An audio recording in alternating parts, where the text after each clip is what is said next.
আসসালামু আলাইকুম। নতুন একটি ভিডিও নিয়ে আপনাদের সামনে হাজির হলাম।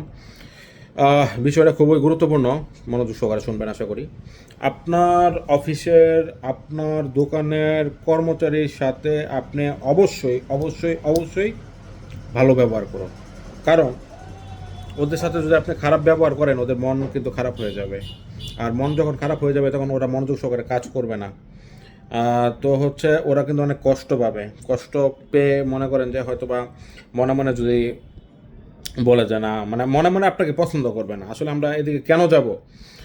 আপনাদের, আমাদের সকলের উচিত যে আমাদের যারা কর্মচারী আছে, যারা ব্যবসা করে, যারা কর্মচারী আছে আপনার আ আ অফিসে জব করে, ওদের সাথে বন্ধুত্ব স্বরূপ আচরণ করুন, ভালো ব্যবহার করুন এবং ওদের সাথে সবসময় মিলেমিশে থাকুন। দূরত্ব বজায় রাখবেন না। এতে আপনার ব্যবসার ক্ষতি হবে। বলে দিলাম একটি কথা। ওদের সাথে সবসময় মিলেমিশে থাকবেন। ধন্যবাদ। আসসালামু আলাইকুম।